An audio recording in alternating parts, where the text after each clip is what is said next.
Salam, selamat pagi untuk anak-anak saya pada pagi hari ini. Apa kabar kalian? Semoga hari ini pun semua dalam dalam perlindungan Tuhan, keadaan sehat tentunya.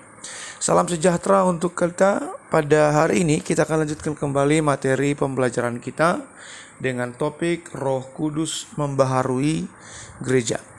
Nah, kalau kita bicara Roh Kudus tentu tidak terlepas dari kata Tritunggal. Nah, beberapa waktu yang lalu kita sudah pelajari bahwa Tritunggal itu atau juga disebut Trinitas itu adalah Allah Bapa, Anak, dan Roh Kudus. Nah, kompetensi dasar memahami makna nilai-nilai Kristiani, kesetiaan, kasih, dan keadilan dalam kehidupan. Lalu siswa memahami keberadaan Allah sebagai pembaharu kehidupan manusia dan alam. Indikator menjelaskan bagaimana Roh Kudus berperan dalam terbentuknya gereja perdana. Lalu menunjukkan beberapa contoh tentang gereja sebagai komunitas baru yang inklusif, terbuka terhadap orang-orang yang ditolak oleh masyarakat. Nah, gereja perdana kita juga bisa pahami disebut dengan gereja mula-mula. Gereja perdana setelah Pentakosta adalah wujud dari pembaharuan yang dilakukan oleh Allah terhadap gerejanya dan pewartaan Injil. Orang-orang yang terlibat di dalam pewartaan Injil, ya misalkan rasul, para murid, dan orang-orang percaya diberdayakan, digairahkan setelah Pentakosta. Lalu pertanyaannya, apa Pentakosta? Pentakosta adalah pencurahan Roh Kudus. Oke, gereja perdana. Nah, ciri gereja ini terbuka terhadap lapisan status sosial. Orang yang terpinggirkan dirangkul, yang tidak diterima masyarakat dirangkul, disabilitas, orang cacat pun dirangkul. Semua suku, ras, dan etnis duduk bersama memuji Tuhan. Kasih dipraktekkan dengan rupa kepedulian. Jadi gereja perdana ini mereka semua terbuka untuk semua orang yang rindu mencari Tuhan.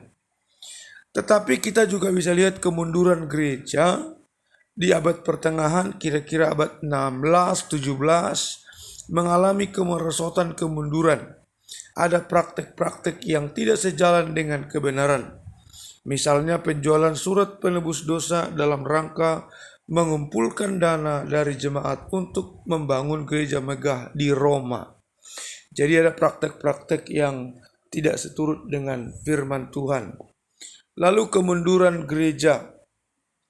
Penyimpangan lain adalah orang bisa membeli relika atau reliku, benda-benda suci seperti rambut, tulang, kuku, gigi, dan lainnya dari santa atau orang-orang suci.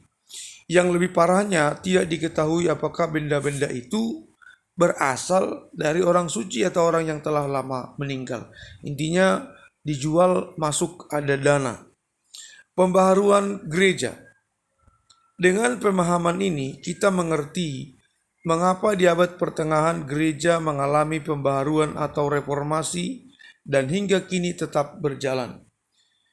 Reformasi dalam gereja tidak cukup hanya terjadi di abad ke-16 atau 17, melainkan harus berjalan terus bahkan sampai sekarang. Kita tahu reformasi dipelopori oleh Martin Luther. Selanjutnya ada Johannes Calvin dan Peter Waldo, Jan Hus, dan lain-lain. Nah, Roh Kudus artinya memberikan kekuatan untuk membaharui perjalanan panjang gereja di dunia. Maka yang menjadi kesimpulan dari materi penjelasan saya ini adalah pembaharuan di dalam gereja terus dikerjakan Allah melalui karya Roh Kudus, melalui anak-anaknya yang diurapi, yang dipilih Tuhan membawa restorasi dalam gereja yang telah banyak melakukan penyimpangan. Reformasi di abad ke-16 dan 17 belumlah cukup. Gereja Tuhan terus berproses sampai hari ini dimurnikan, disucikan sampai seperti yang Tuhan mau. Jadi gereja itu terus mengalami pembaharuan, baik orangnya, baik organisasinya, misi, programnya. Karena kepala gereja itu adalah Allah sendiri, Tuhan Yesus sendiri. Dan gereja punya misi dan punya visi.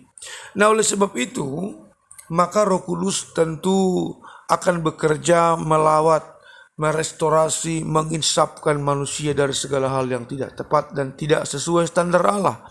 Nah, oleh sebab itu pembaharuan dikerjakan oleh Roh Kudus. Roh Kuduslah yang akan melakukan terobosan-terobosan baru lewat anak-anaknya yang diurapi.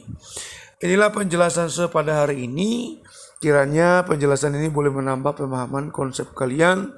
Silakan dicatat setelah didengar, disimak, silakan diklik, dan kami berharap supaya kalian tetap semangat belajar.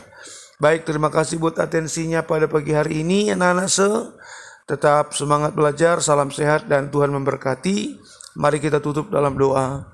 Tuhan, terima kasih buat pagi ini mengucap syukur boleh belajar bersama anak-anak ini. Doa kami kiranya mereka boleh tetap mengerti, memahami konsep-konsep tentang bagaimana Roh Kudus dipakai untuk membaharui gereja Tuhan.